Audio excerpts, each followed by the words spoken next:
Bagaimana status ulama? Ya, oleh ulama warathatul anbiya. Terus bagaimana habaib? Kalau bahasa sekarang, ini nabi dan keluarganya, ulama itu pengawalnya. Karena itu kau ngikuti pengawal, itu mereka mengawal keluarga nabi. Dan mereka itu adalah thaqalain, dua pusaka yang ditinggalkan oleh nabi kepada umat, yang jika kita berpegang kepada duanya, jangan salah satu ya, dua-duanya nggak sesat. Itu ngikuti Al-Quran tapi nggak ngikuti habaib, itu juga sesat. Saya punya abah merupakan keturunan ke-33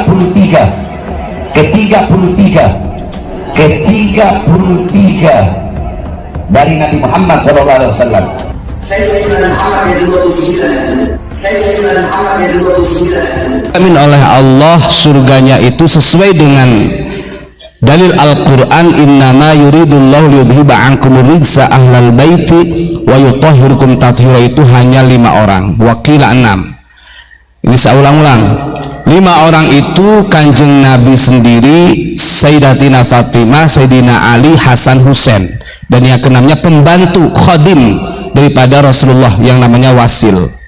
Ini kan logikanya begini, Wasil ini loh bukan dari suku Quraisy, beliau bukan darah daging Rasulullah, tapi dijamin surganya oleh Allah karena ikut jejak kanjeng Nabi. Makanya jangan pede-pedean lah, jangan terlalu pede. Ini bagi siapa saja, mau itu kiai kayak, mau Habib, mau itu Bagus, Lora, Raden, siapa saja, kalau hanya tafakhur dengan nasabnya, kebanggaan orang tuanya, no, tidak bisa masuk ke dalam surga, tidak dijamin masuk surga karena diukur dari ketakwaan. Terus ada yang ngomong, wah kalau begitu menghina Nabi. Kan ada yang komen gini, wah ini katanya orang-orang gak ngaji kepada kita gitu Gus. Orang sholat aja karena harus baca Allahumma sholli ala sayyidina Muhammad wa ala ali sayyidina Muhammad, bersolawat kepada keluarga Nabi. Saya bilang, bukan ente yang keluarganya yang di dalam sholat itu, ali Nabi di situ ya ahlul bait. Goblok kata saya itu. Ini kebedean, seakan-akan dia pengen masuk ke ranah rukun sholat. Wah, orang cicitnya Imam Ali Zainal Abidin juga mengaku. Jadi dalam salawat jadi rukun itu Allahumma sholli ala sayyidina Muhammad wa ala ali sayyidina Muhammad, itu keluarga Nabi yang memang sudah dijamin surganya, yang tadi disebutkan tadi. Nah ini ngajinya kadang-kadang nggak hatam atau gimana? Buka barjanji. Makanya kata Abah, udah nggak ada sekarang yang baca barjanji, bacanya Sintuturor, Ratib al-Atos, apa lagi? Ratibul Haddad, barjanjinya lupa dibaca. Nih, kita buka dulu barjanji sebentar ya. Allahumma salli wa sallim wa barik alaih. Sebelum baca kitab, wa akrim bihi min nasabi taharahu Allah ta'ala min sifahil jahiliyah. أورد الزين العراقي والده من مورده الهني ورواه.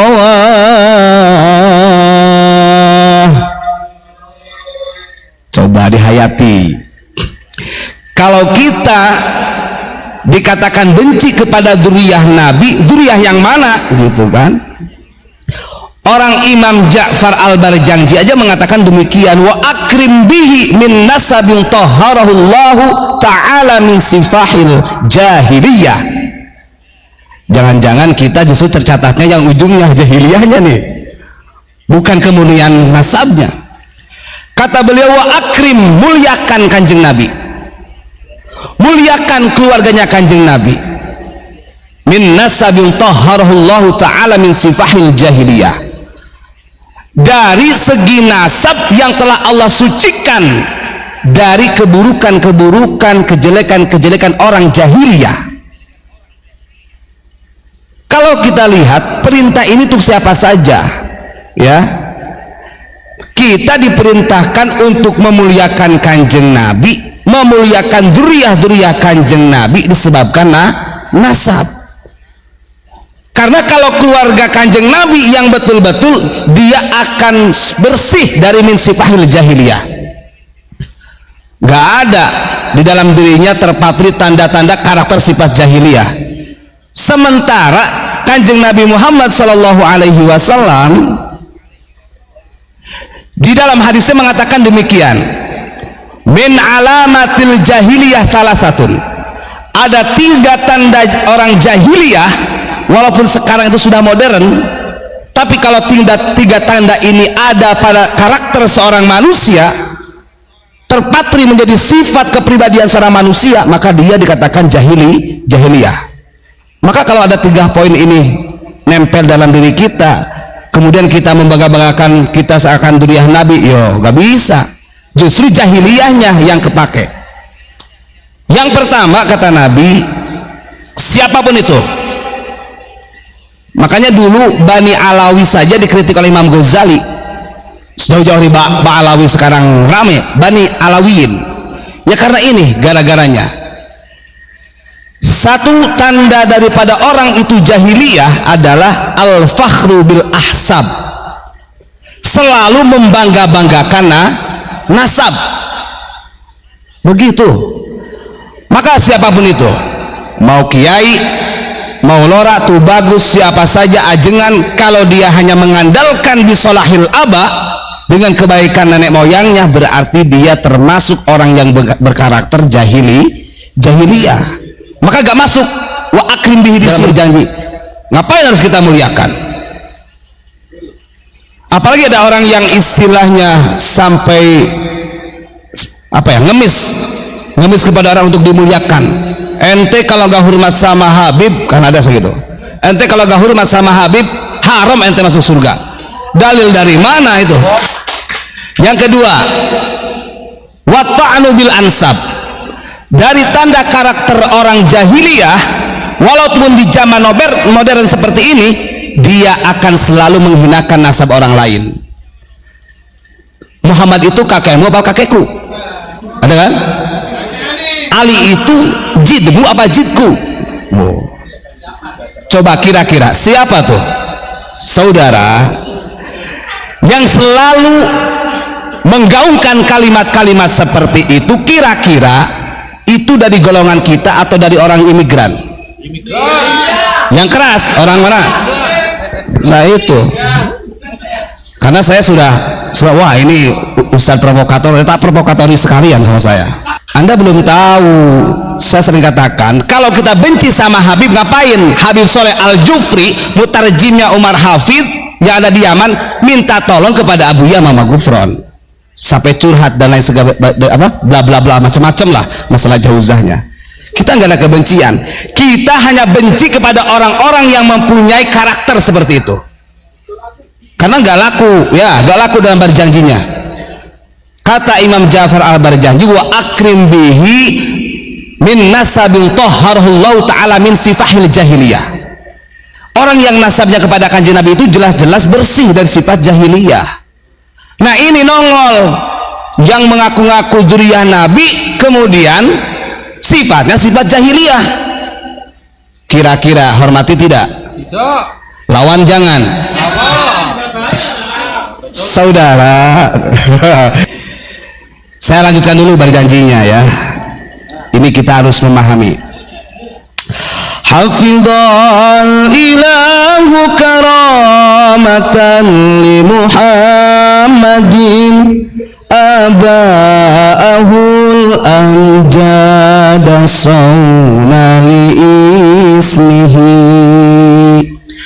taraku sifaha falam yusibuhum aruhu min adamin wa ila abihi wa ummihi. Nah ini kalau di Sunda namanya kinanti, kinantian. Dan mau ngertiin orang-orang imigran mah atuh kikian mah ngertiin.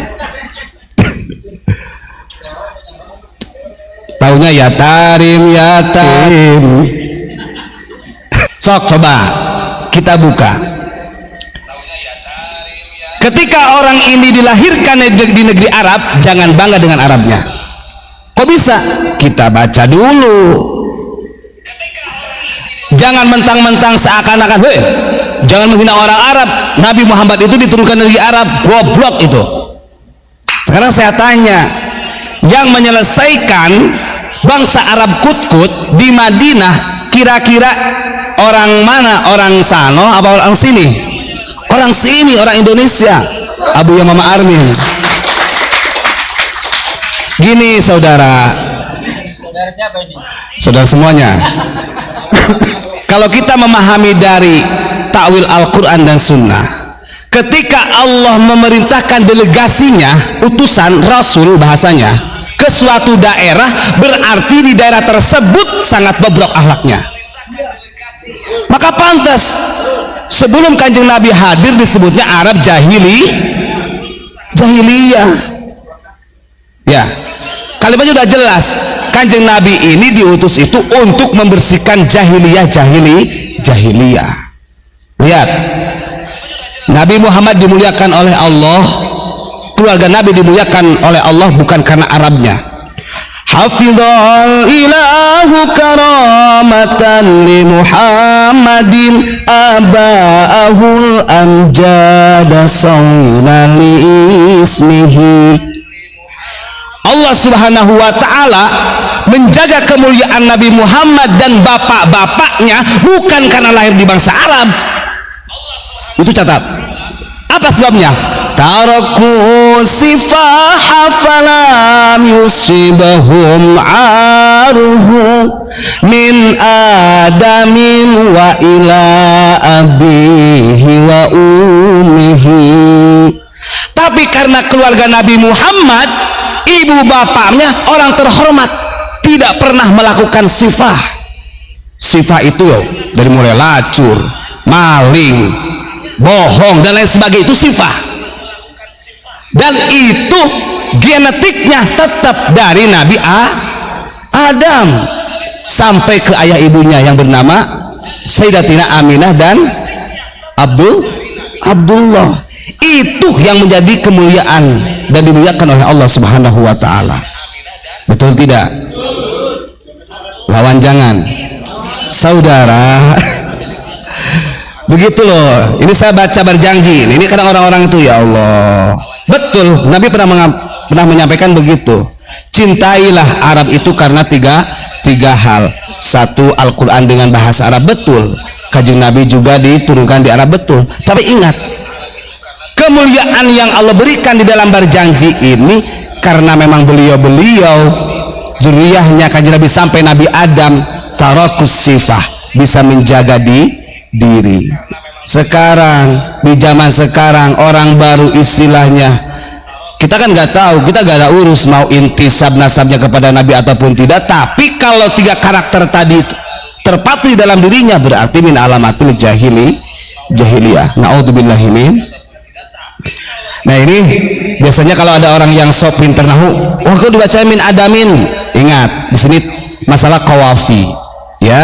Dalam syair itu ada namanya rukhsah, dan untuk menyesuaikan, kalau dibaca diartikan min adama bacanya karena isim ghair munsharif. Kadang-kadang kan ada gitu, wah itu gak bisa baca, kita baca min adamin karena ini syair.